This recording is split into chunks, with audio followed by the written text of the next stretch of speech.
अभी हम लोग land use pattern in India हमने जाना और इसके अकॉर्डिंग हमने ये जानने की कोशिश की कि जो हमारे देश भारत में लैंड को यूज करने का पैटर्न है कंपैरेटिवली देखें तो अलग अलग है। और आप देखोगे कि हमारे यहाँ जितना लैंड है ना, उस लैंड का ही अलग अलग तरीके से यूज किया गया है। उसका डेटा जो है हमने अगर देखेंगे 1960 का डेटा मैंने आपको बताया, फिर 2024 2014 नॉट 24 2014 टू 15 का डेटा मैंने बताया आपको, यानी कि 1960 टू 14-15 तक को कंपेयर करके जो डेटा हमने देखा तो उसमें मैंने बताया आपको कि कुछ जो लैंड का पार्ट है जो पहले बैरन लैंड था उसमें कमी आई है, जो नेट सोन एरिया है उसमें कमी आई है। हालांकि हमारे फॉरेस्ट है ना कंपेरेटिवली 1960 के जो है ना बड़े हैं 14 और 15 में, ये मैंने बताया। इसके पीछे का मेन रीजन जो है बालक, यानी कि जो बैरन और वेस्ट लैंड जो हमारा आज डिक्रीज हो रहा है, दैट मीन्स कि हमारी पॉपुलेशन काफी ज्यादा बढ़ रही है। पॉपुलेशन ज्यादा बढ़ रही है तो अलग अलग लैंड का भी यूज कहीं ना कहीं देखने को मिल रहा है। नेट सोन एरिया इवन घट रहा है। इसका मतलब क्या है कि हमारी पॉपुलेशन तेजी से क्या है बढ़ रही है। इसका बहुत सारा एग्जांपल आप देख सकते हो, जिस सिटी में आप रहते हो उसके आसपास के एरिया में आप देख सकते हैं। अगर इसको जानना हो, अगर एग्जैक्ट डेटा कलेक्ट करना हो तो आप अपने फादर से पूछें कि वो जब आपके तरह थे बचपन में तो क्या यह सिटी आज आपको जितना दिखता है, आप जहाँ कहीं भी हो, जिस किसी भी सिटी में हो हमारे भारत देश के, अपने फादर से पूछिए कि क्या उनके बचपन में यह सिटी इतना ही था कि उससे क्या एक्सपैंड हुआ। सिंपल सी बात है, वो बताएंगे आपको कि ये सिटी उनके बचपन में इतना नहीं था, बल्कि आज जो है काफी ज्यादा एक्सपैंड हो चुका है। और ज्यादा जनसंख्या बढ़ेगा तो जाहिर सी बात है सिटी एक्सपैंड हो, और सिटी एक्सपैंड होगा तो लैंड क्या होगा, कमी होगा ना। अगर आप आगे देखेंगे, आगे उसी को हम कंटिन्यू कर रहे हैं, आप लोग आगे देखेंगे टोटल ज्योग्राफिकल एरिया की जब हम बात करने वाला टोटल ज्योग्राफिकल एरिया की जब हम बात करेंगे तो 3.28 मिलियन किलोमीटर स्क्वायर है ना।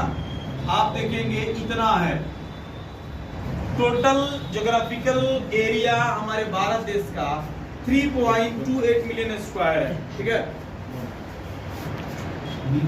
दिख रहा है। तो आप देखेंगे और है ना, आप देखेंगे total geographical area 3.28 million square. अच्छा एक सेकेंड, आप लोगों का जो हम बात जो आगे हम लोग पढ़ेंगे, एक चीज समझना है आप लोगों को। यहाँ आप देखेंगे हमारे यहाँ का लैंड कितना भाई, 3.28 मिलियन स्क्वायर किलोमीटर, ठीक। ये लिखना नहीं है जो मैं बात बता रहा हूँ, आपको समझाने के लिए मैं बता रहा हूँ। रसिया की अगर बात करें, हम रसिया की बात करें तो वहां पे 17 point something million kilometre square का वो एरिया, ठीक है, 17 point something million kilometre square का वो एरिया। और आप देखोगे दुनिया का सबसे बड़ा एरिया वाइज जो है ना कंट्री अगर कोई है तो वो भाई क्या है, रसिया है। और यहाँ का जो पॉपुलेशन है भाई अप्रॉक्स 15 करोड़ है, जो कि हमारे देश में बिहार एक स्टेट है, हमारे देश का बिहार एक स्टेट है। और बिहार का डेटा के अनुसार 2011 डेटा के अनुसार 10 करोड़ पार है, जो कि 10 करोड़ एग्जैक्टली है नहीं, अप्रॉक्स जो है ना 15 करोड़ के आसपास हमारे बिहार का जनसंख्या अगर देखिए अभी डेटा अगर कलेक्शन किया जाए, ठीक है, तो अगर 15 करोड़ नहीं तो यह 12 करोड़ तो जरूर पहुंच जाएगा, क्योंकि 10 करोड़ समथिंग तो 11 के अनुसार है, अभी 24 चल रहा है। सर बिहार के बाद बिहार में लोग बस काम कम है, यानी कि अशिक्षा ज्यादा यार, ऐसा नहीं है। यूपी में भी ऐसा है, महाराष्ट्र में भी ऐसा है, आंध्र प्रदेश में भी ऐसा है, खचाखच आबादी बढ़ा। अब देखिए आप हमारा लैंड देखिए 3.28 मिलियन किलोमीटर स्क्वायर, हमारी जनसंख्या है भाई 140 करोड़। बाप रे, 140 करोड़ जनसंख्या। आप यहाँ पे एरिया देखिए, हमारा पॉपुलेशन देखिए, इसका एरिया देखिए, यहाँ का पॉपुलेशन देखिए। वो हिसाब से तो रसिया में कम से कम 600 करोड़ पॉपुलेशन है, समझा ना। तो ये क्या है, हमारे यहाँ के जो लोग हैं भाई, इनको बहुत तेजी से समझने की आवश्यकता है। कि ये जो पॉपुलेशन जो हमारा बढ़ रहा है लगातार, अवेयरनेस फैलाने की आवश्यकता है। हालांकि हम पढ़ा रहे हैं आप लोगों को, कुछ दूसरा दिमाग में आ गया तो मैंने बता दिया। आप एजुकेटेड आदमी हो, है ना, इसके ऊपर विचार जरूर करना, नहीं तो पॉपुलेशन का क्या हो जाएगा भाई, ब्लास्ट होने वाला है हमारे भारत देश में। और जब ऐसा होगा तो फिर जो होगा मंजूर खुदा होगा और कुछ नहीं होगा। ठीक है, हमारे देश में हम तो हमारे तो नहीं है, हम तो हमारे गिन इस तरीके से जो है, इसीलिए थोड़ा गड़बड़ है। चलिए यहाँ देखते हैं हमारे 9 ठीक है, आगे आते हैं। Total geographical area 3.28 million kilometre square. ठीक है, इसका हमारे पास अगर देखें अवेलेबल जो लैंड है, अवेलेबल एरिया जो है बालक, आप देखोगे अवेलेबल जो एरिया है, अवेलेबल एरिया है वो मात्र 93% है भाई, 93% है। अवेलेबल एरिया कितना है भाई, 93%। तो आपके दिमाग में ये आ रहा होगा भाई कि ये 7% जो एरिया है, 7% जो लैंड है वो आखिर कहाँ चला गया। तो आप देखेंगे कि हमारे यहाँ जो डिस्प्यूट होता है भाई, डिस्प्यूट दैट मींस डिस्प्यूट है हमारे यहाँ कुछ हमारे नेबरिंग कंट्री से। जैसे एक तरफ गुलबहार पाकिस्तान है, ये गुलबहार नहीं बनबहार पाकिस्तान है, ठीक है ना। आप देखेंगे दूसरे तरफ जो है चाइना है, ठीक है। नेक्स्ट नेपाल से भी अभी थोड़ा सा डिस्प्यूट हुआ था, तो नेपाल को भी हम यहाँ पे लिख सकते हैं। यानी कि कुछ लैंड ऐसा है जो पाकिस्तान, नेपाल और चाइना, ठीक है ना। नेपाल के ऊपर जो है ज्यादा ये नहीं है, लेकिन फिर भी पाकिस्तान और चाइना ये जो दो है कंट्रीज है ना, ये दो कंट्रीज, इसके साथ हमारा 7% जो लैंड है उसके ऊपर डिस्प्यूट है भाई। वो लोग कहता है हमारा, हम लोग कहते हैं हमारा, ठीक है ना। तो 7% लैंड जो है हमारे पास नहीं है, हमारे पास जो होते हुए नहीं है, दैट मींस फंसा हुआ है डिस्प्यूट में। बाकी 93% का जो मामला है, 93% जो एरिया है वो हमारे देश भारत में है, एग्जैक्टली हमारे पास है। और हम उन मतलब उस लैंड का यूज अलग अलग तरीके से करते आ रहे हैं, ठीक है। इस डेटा को जरा लिखेंगे, फिर आगे हम लोग बढ़ते हैं। अब थोड़ा सा और इस टॉपिक में देखेंगे भाई, हेलो हला नहीं कीजिए, आप देखेंगे द पैटर्न, है ना। आप देखो the pattern of nets on area, है ना, वेरी। देखेंगे यहाँ पे फिर लिखेंगे the pattern of nets on area. Nets on area की जब हम बात करेंगे भाई, तो यहाँ एक सेकेंड आप देखोगे नेट्स ऑन एरिया, मैंने आपको बताया था 14 to 15 के अकॉर्डिंग 45 पॉइंट समथिंग था, मैंने लिखवाया हुआ था इसके बारे में ना। आप देखेंगे 14 to 15 के डेटा के अकॉर्डिंग टू योर टेक्स्ट, है ना, 45 पॉइंट समथिंग जो था, इतना परसेंट था। आप देखेंगे लेकिन ये भी वेरी करता है। ये क्या है, एक स्टेट से दूसरे स्टेट की जब हम बात करेंगे तो ये वेरी करता है। कैसे वेरी करता है भाई, यहाँ पे हम स्टेट की बात अगर करें, स्टेट में आप एक तरफ आ जाओ भाई, ये हमारा पंजाब है भाई, ये पंजाब है। और आप देखेंगे इसी में हम बात करें हरियाणा, है ना, पंजाब और हरियाणा की बात करें तो यहाँ पे 80% नेट्स ऑन एरिया है, 80% नेट्स ऑन एरिया है। ये वेरी करता है भाई। ओवरऑल इंडिया की बात करेंगे तो 45.5%, आई मीन नॉट 5 समथिंग है ये, आप देखेंगे 45 पॉइंट समथिंग परसेंट जो है आप देखेंगे नेट्स ऑन एरिया 14 to 15 के डेटा के अकॉर्डिंग है। लेकिन ये भी अगर स्टेट वाइज देखें अपने पूरे देश में तो वो वेरी करता है। फॉर एग्जांपल पंजाब और हरियाणा की बात करोगे तो ये 80% है, दोनों का मिलकर, हाँ दोनों का मिलकर। वहाँ का एवरेज जो है आप देखेंगे पंजाब हरियाणा की एवरेज की बात करें तो यहाँ 80% और यहाँ 80% नेट्स ऑन एरिया। जबकि अगर हम बात करें भाई, अगर हम बात कर लें अरुणाचल प्रदेश का ही बात कर लें, अरुणाचल प्रदेश या फिर हम मिजोरम का बात करें तो इन दोनों में आप देखेंगे मात्र 10% नेट्स ऑन एरिया है भाई।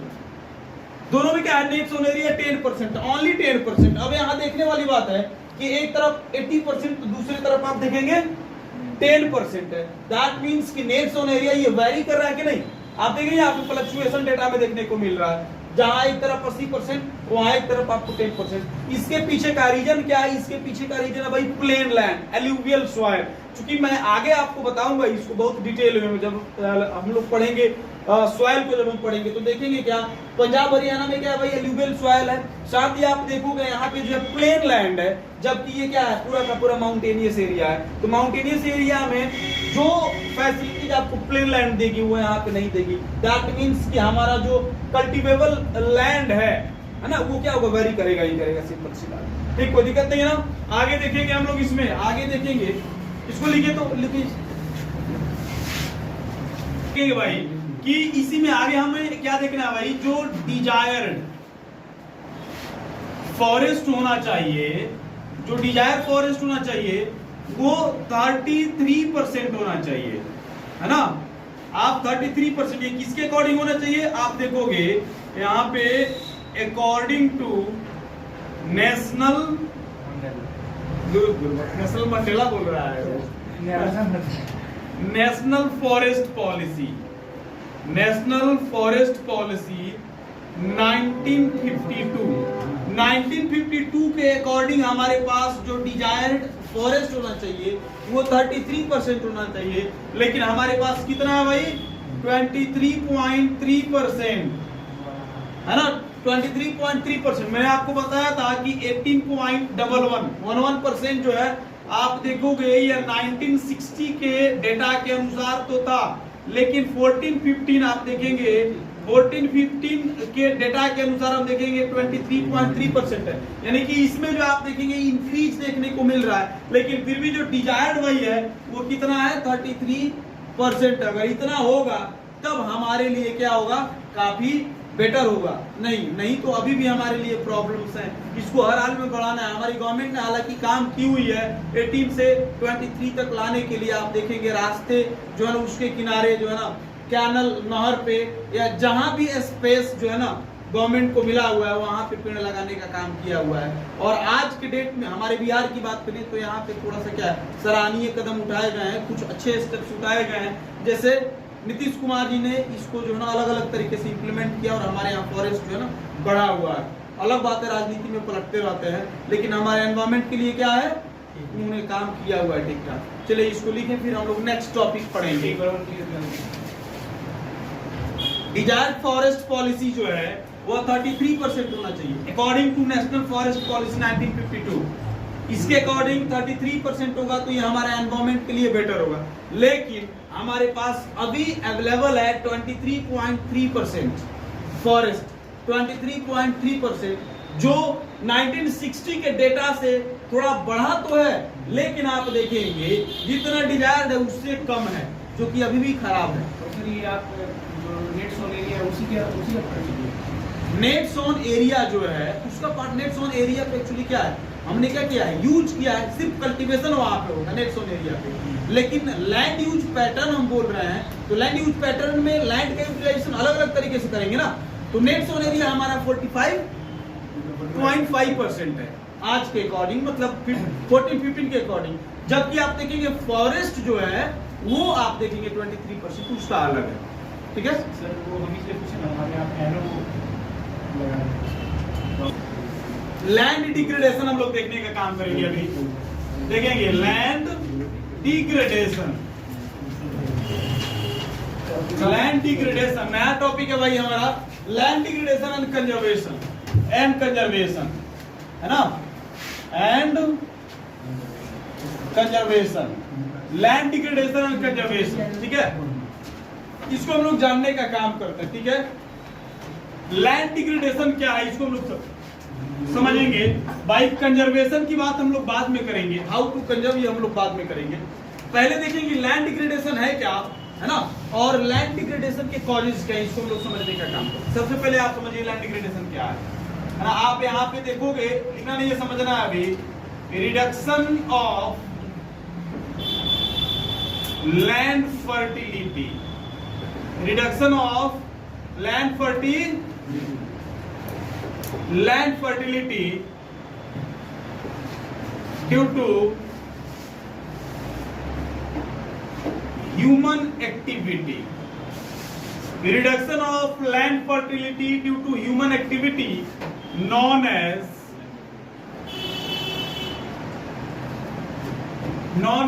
land degradation, known as land degradation.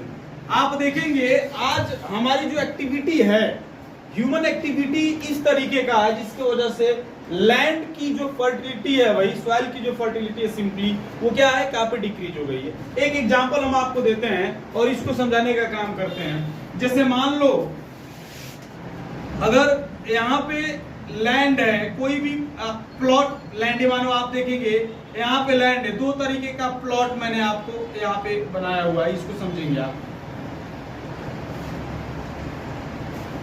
ये सेम है, ये सेम है, ये लैंड सेम है।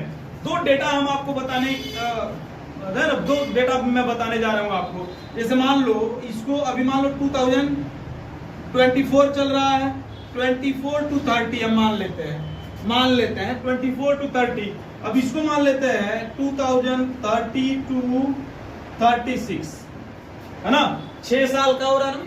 आप देखेंगे इन 24 से 30 में यहाँ जो प्रोडक्शन रहा पर ईयर, आप देखोगे जो प्रोडक्शन रहा, आप देखेंगे पर ईयर का जो भी प्रोडक्शन रहा वो कितना रहा। भाई मान लो यह 1 कट्ठा अगर है, 1 कट्ठा, ठीक है ना, आप देखेंगे यह भी 1 कट्ठा है, दोनों सेम है, तो यहाँ पे 5 मन धान हो रहा है। 1 मन, हमारे बिहार में मन को कहते हैं 40 kg, 1 है ना मन, 1 मन इज इक्वल टू 40 kg, ये सब आप लोग जानते हो। तो यहाँ पे मान लो कि 5 मन हो रहा है, दैट मीन्स कितना हो गया, 200 kg। यहाँ पे मान लो कि 200 kg हो रहा है, 200 kg हो रहा है। 24 से 30 तक लगातार इन 5 सालों में 1 कट्ठा जो जमीन है, यहाँ का प्रोडक्शन क्या हो रहा है, पैडी का प्रोडक्शन हो रहा है बालकों, आप देखोगे 200 kg, ठीक है, 200 kg हो रहा है। अब आप देखेंगे यहाँ पे 30 से 36, यानी कि यहाँ की जब हम बात करेंगे तो यहाँ पे क्या हो जा रहा है, आप देखिएगा यहाँ पे सिंपल सी बात है, यहाँ पे मान लो कि 3 मन ही हो रहा है, 3 मन इज इक्वल टू 3 मन और इंटू अगर 40 करें तो 120 हो रहा है ना। आप देखेंगे 120। अब यहाँ आप समझो क्यों सर समझा रहे हैं, यहाँ पे आप इसको समझने की काम करेंगे, यहाँ पे अच्छे से समझेंगे।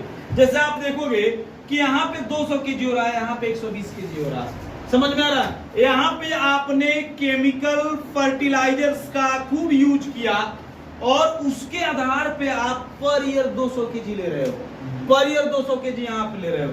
यहाँ पे आपने क्या किया, यहाँ पे आपने केमिकल फर्टिलाइजर्स का यूज करना आपने क्या किया भाई, बंद कर दिया, जिससे आपका प्रोडक्शन क्या हो गया, घट गया। दैट मीन्स ये दिखाता, ये डेटा ये दिखाता है कि यहाँ का जो लैंड है उसको केमिकल फर्टिलाइजर्स लेने का हैबिट हो गया है। अगर आप नहीं लोगे तो आपका प्रोडक्शन क्या हो जाएगा, घटा देगा। दैट मीन्स कि यहाँ की जो फर्टिलिटी है, आप देखोगे यहाँ की जो फर्टिलिटी है वह डिक्रीज हो रही है। यहाँ की जो फर्टिलिटी है क्या हो रही है, बाय डिक्रीज हो रही है, समझ में आ रहा है ना।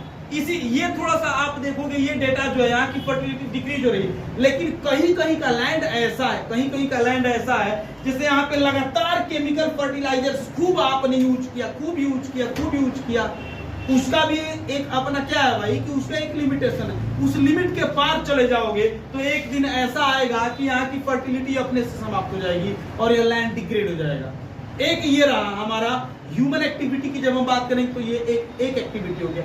दूसरी सबसे बड़ी बात है, आप देखेंगे बैरन लैंड, इसमें और भी कई कारण है, जैसे फैक्ट्री की अगर हम बात करें बालक, फैक्ट्री की अगर हम बात करेंगे, फैक्ट्री की जैसे ही बात करेंगे तो फैक्ट्री आप देखेंगे, फैक्ट्री से निकला हुआ गार्बेज की बात अगर हम करें भाई, फैक्ट्री से निकला हुआ गार्बेज की बात करें, इसको ले जाकर के लगातार आप कहीं लैंड में, आप देखोगे कहीं लैंड में जब डंप करोगे, लगातार डंप कर रहे हो किसी भी एरिया में ले जाकर के, तो वहां का जो लैंड होगा वो इनफर्टाइल हो जाएगा। सिंपल सी बात, वो क्या होगा, इनफर्टाइल हो जाएगा, उसको कोई रोक नहीं सकता है। एक दिन ऐसा आएगा कि ऐसा हो जाएगा, ठीक है ना। तो ये क्या है, यहाँ पे लगातार हमने एक्टिविटी किया अपने फायदे के लिए, लेकिन हमें लास्ट में अंततः हमें क्या मिला, रिजल्ट के रूप में निगेटिव मिला, यानी कि घाटा जो है हमारा हो गया। यहाँ पे हमने अपने फायदे के लिए एक्टिविटी किया, लेकिन आप देखोगे एट लास्ट यहाँ भी हमें घाटा ही मिलेगा, सिंपल सी बात है।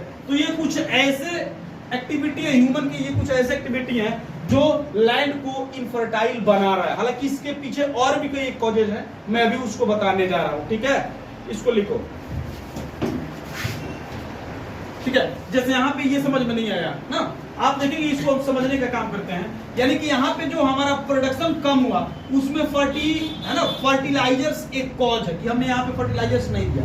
ठीक है भाई, आपने फर्टिलाइजर्स नहीं दिया तो आपका प्रोडक्शन कम हो गया, लेकिन यहाँ पे देखिए फर्टिलाइजर्स की वजह से आपका प्रोडक्शन बढ़ा हुआ है। यहाँ पे फर्टिलाइजर्स नहीं दिया तो सेम लैंड आपकी फर्टिलिटी को घटा दी, दैट मींस कि इसकी फर्टिलिटी कम है, तब क्या हो रहा है, आपका प्रोडक्शन भी यहाँ पे कम हो गया। और वो हुआ क्यों, आपके एक्टिविटी की वजह से, हमारे एक्टिविटी की वजह से। आप देखेंगे 1960, देखिए यहाँ पे अंकित, आप देखोगे यहाँ पे 1966 में हमारे यहाँ क्या हुआ भाई, 66 to 67 एक्चुअली एग्जैक्ट डेटा है, हालांकि बुक में 1960 है ना, 1960 डिकेड दिया हुआ है, 1960 डिकेड दिया हुआ है।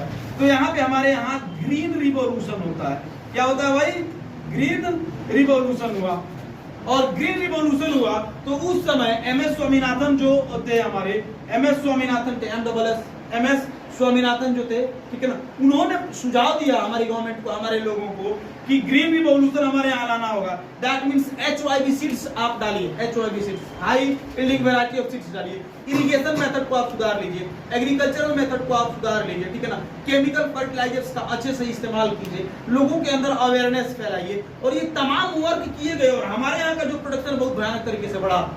समझ में आ रहा ना, बेसिकली जो है आप देखेंगे कि पंजाब, हरियाणा, वेस्टर्न उत्तर प्रदेश, बिहार वगैरह भी इससे प्रभावित रहा। यहाँ जो प्रोडक्शन का लेवल है वो काफी बढ़ गया, ध्यान दीजिएगा।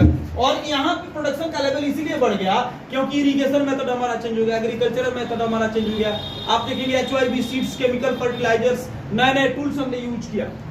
आज वही लोग, हमारे जो एग्रीकल्चरल साइंटिस्ट है, वही लोग मान रहे हैं भाई कि इस केमिकल फर्टिलाइजर्स का जो यूज कर रहे हो उसको बंद करो, कंपोस्ट पे आओ जो पहले होता था। अब क्या करो, कंपोस्ट पे आओ।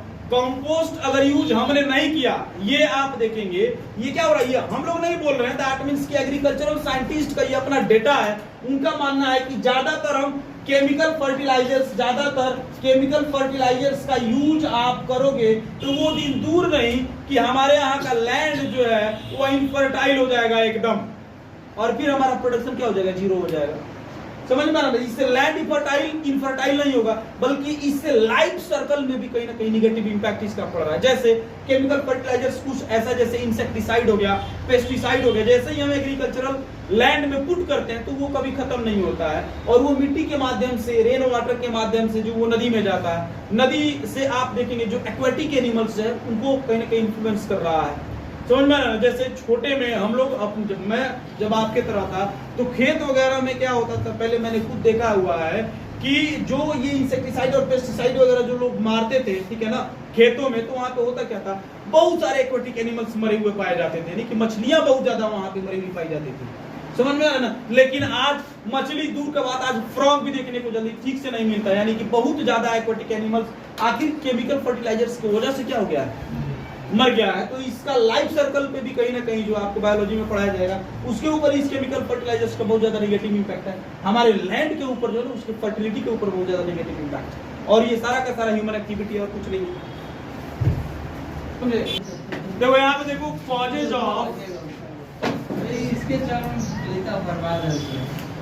Causes of land degradation. छोड़ने का कारण क्या होगा?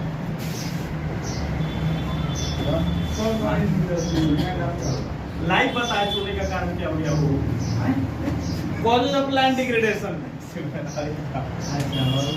वहां छोड़ने का मेन कारण था कि लास्ट में हमने उनसे पूछ किया, वो बार बार बता रहे थे कि आपकी वजह से डिसिप्लिन जो है ना खराब हो गया, स्कूल का डिसिप्लिन मेरे वजह से खराब हो गया। लास्ट में हमने ऑफिस में जा करके उनसे पूछ किया कि मैडम बताएं यार कि मेरे वजह से क्या डिसिप्लिन खराब हो गया। तो बोल रहे हैं कि आप बच्चों से काफी क्लोज हो जाते हैं। तो बोला बच्चों से क्लोज हो जाना ये तो बहुत अच्छी बात है कि बच्चे जो है अपना पर्सनल सवाल भी कर लेते हैं, खुल के सवाल पूछते हैं, अच्छे से समझ पाते हैं, नहीं तो नहीं ऐसे नहीं चलेगा। उन्होंने कहा तो हम बोले तब हमसे भी ऐसे नहीं चलेगा। 2-3 दिन बाद सैलरी मिलने वाला था, मेरा सैलरी मिलेगा, हम रेजिग्नेशन आपको दे देंगे उसके बाद। लेकिन मेरे मन में क्या आया कि उसी से मैं रेजिग्नेशन लिख करके और उनके हाथ में दे दे, बोले कि हम जा रहे हैं स्कूल से, करके चले गए। भाई बच्चों से क्लोज, टीचर है भाई, दुश्मन थोड़ा है वो, हैं? कि बच्चों से क्लोज नहीं हो। धीरू सर को तो बहुत सुनाते थे लेकिन वो सिर्फ रुकते थे ना बच्चा सब वजह वही था, लेकिन एट लास्ट करे क्या वो करे क्या? खैर जो भी आए यहाँ पे कॉलेज ऑफ प्लांट डिग्रेडेशन, ठीक है, आज इसको जो है छोड़ दीजिए। कॉलेज ऑफ प्लांट डिग्रेडेशन हम लोग समझते हैं एक एक जो आप बता रहे थे डंपिंग ऑफ वेस्ट, वो भी कॉजेज था। वो एक्टिविटी कैसे हम लोगों ने किया कि वो लैंड डिग्रेड हुआ है ना, अभी एक एक करके पूरा देखते हैं हम लोग। पहला आप देखेंगे, आप देखिएगा डिफॉरेस्टेशन, है ना, आप देखेंगे डिफॉरेस्टेशन। डिफॉरेस्टेशन एक कॉज है लैंड डिग्रेडेशन का, ठीक है ना। आप देखेंगे क्या भाई, डिफॉरेस्टेशन एक कॉज, आप लोग लिखते जाएं डिफॉरेस्टेशन। नेक्स्ट आप देखेंगे क्या भाई, soil erosion. Soil erosion deforestation की वजह से भी क्या होता है भाई, लैंड डिग्रेड होता है। कैसे, थोड़ा सा आप लोग समझेंगे, उसके बाद आप लोग स्टार्ट करेंगे। जैसे एग्जांपल हम दे करके आपको समझाने की कोशिश कर रहे हैं। ये है हमारा अर्थ सरफेस, क्या भाई, अर्थ सरफेस, और ये आप देखोगे ये है आपका पेड़ है। ये क्या है भाई, पेड़ है। अब यहाँ पे आप देखेंगे ये पेड़ है, ये इसका रूट है ना, जो आप देखेंगे कि लैंड से काफी क्लोज, लैंड से काफी स्ट्रॉन्ग वे में कनेक्टेड होता है ये, हाँ। ये जो रूट है भाई आप देखेंगे लैंड से काफी स्ट्रॉन्ग वे में ये कनेक्टेड होता है। आप देखेंगे ये लीफ है ना, आप देखेंगे ये क्या है भाई, ये लीफ है। और ऐसा है, ध्यान देंगे आप कि इस लीफ की वजह से जो है ना, इस पेड़ की वजह से सिंपली क्या होता है भाई, रेन यहाँ पे, है ना, रेन जो आप देखेंगे प्लेंटीफुल वे में जो यहाँ पे क्या होता है भाई, रेन होता है। अब इसको समझने का काम करते हैं भाई। अगर रेन होगा, सिंपल सी बात है, यहाँ पे अगर रेन होगा तो इस वाले भाग में, ये पूरे एरिया की जब हम बात करेंगे तो यहाँ पे क्या होगा भाई, यहाँ पे मॉइस्चर होगा ना, सिंपल सी बात है भाई, यहाँ पे नमी होगी। और इस नमी के वजह से यहाँ पे आप देखोगे, इस नमी की वजह से, इस पेड़ की वजह से यहाँ का जो वेजिटेशन होगा, क्या होगा भाई, जो वेजिटेशन होगा वो अच्छा होगा। Vegetation that means different kinds of plants and grass जो है वो वहां पे अच्छे से होंगे। ज्यादातर आप देखोगे प्लांट और ग्रास जहां पे होगा, वहां का जो लैंड होगा वो उसके अंदर स्ट्रॉन्ग वे में होगा। अब जब एक्सटर्नल एजेंट आएगा, जैसे रेन हो गया, जैसे एयर हो गया, सनलाइट हो गई, ठीक है ना, तो वो यहाँ के मिट्टी को इरोड नहीं करेगा। सिंपल सी बात, यहाँ की मिट्टी को इरोड नहीं करेगा, एक जगह से दूसरी जगह काट करके नहीं ले जाएगा।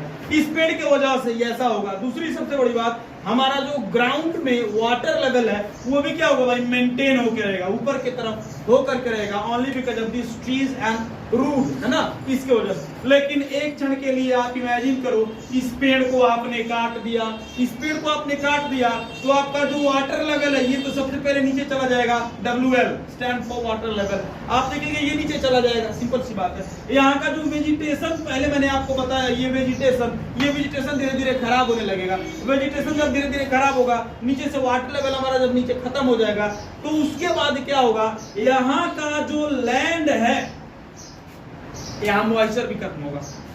और जैसे ये तमाम वर्क हो गए तो वेजिटेशन खत्म, वाटर लेवल खत्म, यहाँ का जो लैंड है वो कमजोर पड़ता चला जाएगा। लैंड का जो पार्टिकल्स है, एक एक पार्टिकल्स लैंड के वो भाई टूटने लगेंगे, क्योंकि लगातार जो है ऊपर से सनलाइट पड़ेगा। अब सनलाइट पड़ेगा तो वो ब्रेक करेगा। आप देखेंगे लैंड पार्टिकल्स जो वो क्या होंगे भाई, ब्रेक करेंगे। इसी क्रम में दूसरा एजेंट आ गया, एयर आ गया, ठीक है ना, तो ये क्या होगा, यहाँ से लैंड एक्चुअली कटाव हो जाएगा। और कटाव होगा तो आपको मालूम होना चाहिए, जो अर्थ सरफेस का ऊपर वाला टॉप सॉइल होता है, टॉप सॉइल यही काफी फर्टाइल होता है ना।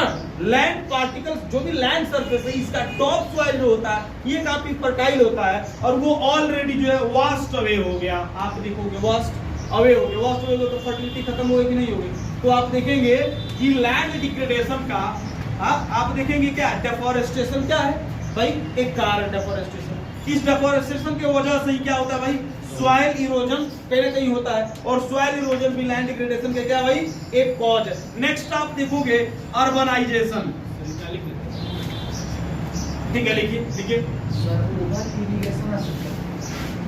मैंने, ठीक है, हम देखेंगे आगे, यानी कि मैंने दो आपको बताया, एक डेफोरेस्टेशन, दूसरा सॉइल इरोजन। नेक्स्ट देखेंगे हम लोग भाई, नेक्स्ट क्या है आप देखिएगा, अर्बनाइजेशन, अर्बनाइजेशन, है ना। अर्बनाइजेशन भी एक कॉज है, आप देखोगे 10-15 अर्बनाइजेशन एक कॉज है लैंड डिग्रेडेशन का, है ना। अर्बनाइजेशन एक कॉज। अच्छा कौन बताएगा भाई अर्बनाइजेशन कैसे लैंड डिग्रेड कर रहा है? कोई एक बताएं, बताइए सत्यम। अर्बनाइजेशन का मतलब कि जो गांव के लोग गांव को मतलब शहर में तब्दील करते हैं ना, तो अर्बनाइजेशन कैसे लैंड डिग्रेड कर रहा है? आइडिया नहीं। अब देख सर शहरीकरण हो रहा है, पेड़ पौधा कटाते जा रहा है और उसका डिफॉरेस्टेशन मतलब उसे अट्रैक्ट कर रहा है। यानी कि आप देखेंगे, आप देखोगे डेफोरेस्टेशन क्या हो रहा है हमारा, इंक्रीज हो रहा है, सिंपल सी बात। डेफोरेस्टेशन इंक्रीज हो रहा है। दूसरा, हम ज्यादा से ज्यादा फैक्ट्री को सेटअप कर रहे हैं, ठीक है। और जितना ज्यादा डेफोरेस्टेशन होगा, जितना ज्यादा फैक्ट्री सेटअप होगा, उतना ही ज्यादा क्या होगा, लैंड डिग्रेड होगा, सिंपल सी बात है, ठीक है ना। आगे हम देखेंगे भाई इंडस्ट्रियल एक्टिविटी। नेक्स्ट हम देखेंगे क्या है, इंडस्ट्रियल एक्टिविटी। इंडस्ट्रियल एक्टिविटी भी लैंड डिग्रेडेशन का एक बहुत बड़ा कारण है। जैसे मैंने आपको बताया वहां पे एग्जांपल देते हुए कि जितना ज्यादा गार्बेज, जितना ज्यादा पॉल्यूशन जो है ना, इससे क्या होगा, निकलेगा भाई, उतना ही ज्यादा हम पॉल्यूशन यहाँ जो निकलता है, गार्बेज निकलता है, हम लैंड में ही डंप करते हैं, और वो क्या करता है, लैंड को क्या करता है भाई, लैंड को डिग्रेड करता है, ठीक है ना। साथ ही आप देखेंगे इसके लिए क्या है भाई, अच्छा हम माइनिंग वगैरह भी करते हैं कि नहीं करते हैं?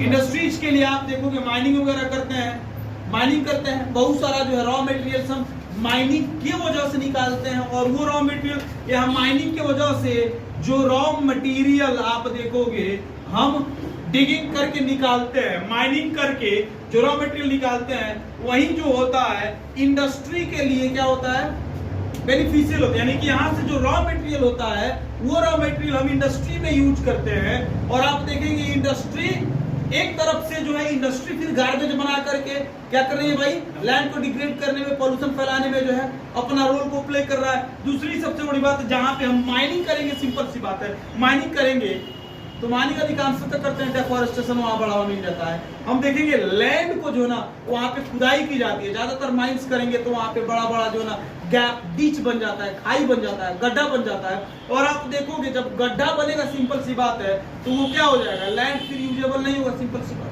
तो इस तरीके से एक तरफ माइनिंग करके भी लैंड डिग्रेड कर रहे हैं, दूसरी तरफ आप देखेंगे फैक्ट्री से भी क्या कर रहे हैं आप, इंडस्ट्री से भी क्या कर रहे हैं आप, लैंड को डिग्रेड कर रहे हैं, ठीक है ना। नेक्स्ट देखेंगे क्लाइमेट चेंज, यहां देखिएगा, उसके बाद लिखेंगे आप सारा, है ना। क्लाइमेट चेंज भी क्या कर रहा है भाई, क्लाइमेट चेंज की वजह से भी आप देखेंगे कि लैंड को डिग्रेड, मतलब लैंड डिग्रेड हो रहा है क्लाइमेट चेंज की वजह से, सिंपल सी बात है। आगे देखेंगे इसमें, है ना, इम्प्रॉपर, आप नेक्स्ट देखोगे improper land management. Improper land management की अगर हम बात करें तो ये क्या, ओवर एक्सप्लॉयटेशन ऑफ रिसोर्स, आप लिख लो इसको भी, ओवर एक्सप्लॉयटेशन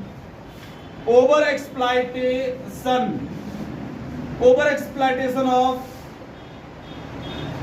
रिसोर्स।